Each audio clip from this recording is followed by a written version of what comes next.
Hello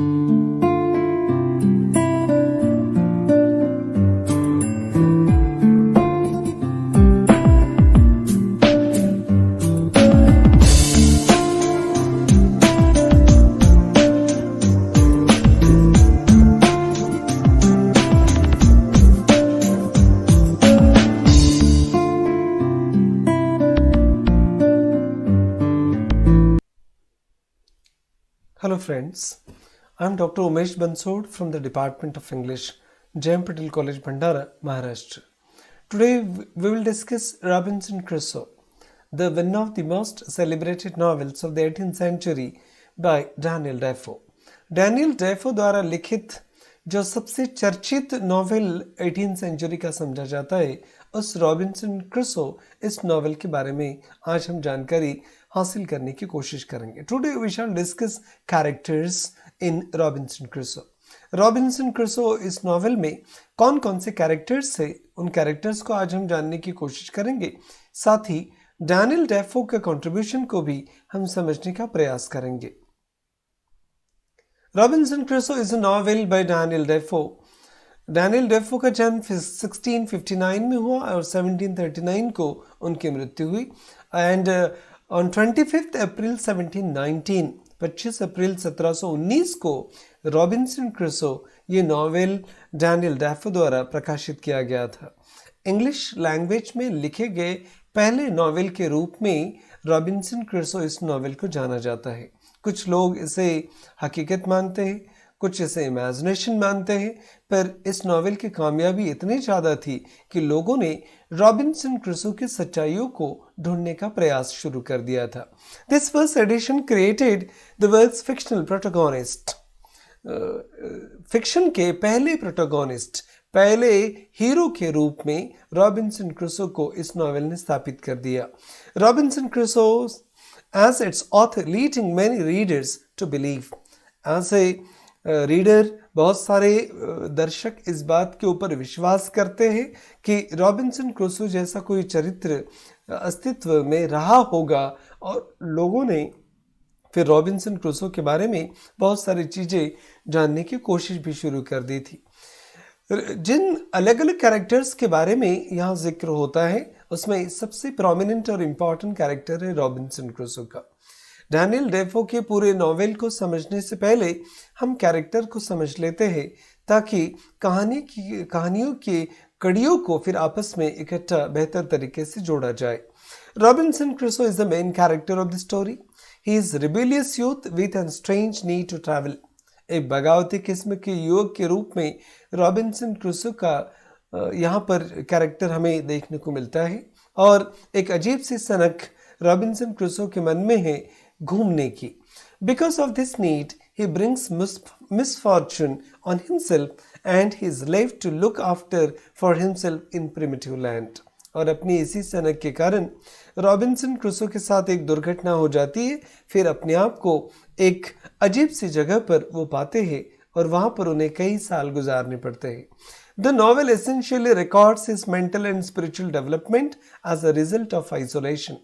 For more than 31 years, he had to live over there on that particular island, and this isolation provides him the opportunity for mental and spiritual development.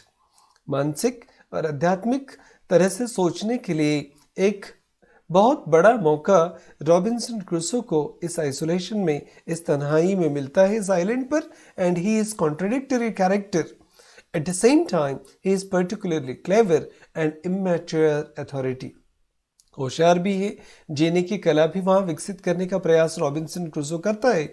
एक प्रकार से देखा जाए तो परस्पर विरोधी ऐसा एक कॉन्ट्रडिक्टरी कैरेक्टर रॉबिन्सन क्रूसो है. मैप में यहाँ पर जो जगह एनसर्कल की गई है, जिसे इस्ला सेंटा क्लारा कहा गया है, ऐसा मानते हैं कि ये वही जगह है पैसिफिक ओशन में जहाँ पर रॉबिन्सन क्रूसो जहाज टूटने के बाद में, एक्सीडेंट के बाद में खो गए थे. और लोग इसी आइलैंड को रॉबिन्सन क्रूसो के उसी जगह के रूप में जानते हैं, और इस्ला सेंटा क्लारा ये आइलैंड ही माना जाता है कि जहाँ पर रॉबिन्सन क्रूसो ने इतने साल गुजारे हैं. कुछ अलग इम्पॉर्टेंट कैरेक्टर्स से रॉबिन्सन क्रूसो के साथ साथ और एक इम्पॉर्टेंट कैरेक्टर है जूरी का। Xury is a friend servant of Crusoe and he is also escapes from the Moors. Moors के चंगुल से भागकर जूरी आता है और फिर क्रूसो के दोस्त के रूप में और उसके सर्वेंट के रूप में वो इसी आइलैंड पर उसके साथ रहता है। A simple youth who is dedicated to Crusoe, स्वभाव से बिल्कुल सिंपल एक जूरी और क्रूसो के प्रति वो डेडिकेटेड भी है। He is admirable for his willingness to stand by the narrator. Narrator के पक्ष में वो हमेशा तत्पर रहता है। इस बात को यहाँ हम काबिल तारीफ कह सकते हैं। However he does not think for himself. Xury अपने बारे में कुछ भी नहीं सोचता, वो हमेशा सिर्फ क्रूसो के बारे में ही सोचता है। इस प्रकार का एक इम्पॉर्टेंट कैरेक्टर जूरी इस नॉवेल में है। तीसरा एक इम्पॉर्टेंट कैरेक्टर है फ्राइडे, अनदर फ्रेंड और सर्वेंट ऑफ क्रूसोस। एक दोस्त कह सकते हैं या रॉबिन्सन क्रूसो का नौकर कह सकते हैं। He spends a number of years on the island. कई साल फ्राइडे भी इस आइलैंड पर गुजारता है with the main character who saves him from the cannibalistic death. जो कैनिबल्स होते हैं जो फ्राइडे को पकड़ कर लाते हैं और उसे खाने ही वाले थे, इस चंगुल से रॉबिन्सन क्रूसो उसे बचाता है। फिर फ्राइडे कई साल रॉबिन्सन क्रूसो के साथ इस आइलैंड पर गुजारता है। Friday is basically Crusoe's protege. अगर देखा जाए तो फ्राइडे एक डिपेंडेंट है and living example of religious justification of the slavery relationship between the two man. Daniel Defoe ने जिस एंगल से रॉबिन्सन क्रूसो इस नॉवेल को लिखा है, तो स्लेवरी का क्या स्टेटस वो दिखाना चाहते हैं, किस प्रकार से ब्रिटिशर्स और अदर लोगों के बीच में संबंधों को दर्शाते हैं। जब हम क्रिटिकली इस नॉवेल को अप्रिशिएट करेंगे, हम जानने का प्रयास करेंगे। His eagerness to be written in the European image is supposed to convey that the image is indeed the right one. यूरोपीय परिप्रेक्ष्य में अगर देखा जाए तो डैनियल डेफो ने अपनी भूमिका को सही साबित करने का प्रयास किया है। वो फ्राइडे का कैरेक्टर हो या जूरी का कैरेक्टर हो, उन्हें डिपेंडेंट बताकर ब्रिटिशर्स के सुपीरियरिटी को फिर डैनियल डेफो ने बखूबी दिखाने का प्रयास किया है। Crusoe's father is another important character who is mentioned in this novel, although he appears only briefly. बहुत कम उल्लेख होता है उनका in the beginning, and he embodies the theme of the merits of the Protestants. Protestants विचारधारा के लोग किस प्रकार के हुआ करते थे, मिडिल क्लास के, इस विचारधारा के प्रतीक के रूप में क्रूसो के पिता को देखा जा सकता है। It is his teaching from which Crusoe is running with poor success. और पिता की शिक्षा से बिल्कुल रॉबिन्सन क्रूसो इत्तेफाक नहीं रखते और उनसे बगावत करके घर से भाग जाते हैं। Crusoe's mothers is also mentioned in this novel. One of the few female figures जो बहुत कम फीमेल कैरेक्टर्स इस नॉवेल में आते हैं, उसमें क्रूसो की मदर भी है। She fully supports her husband and will not let Crusoe go on voyage.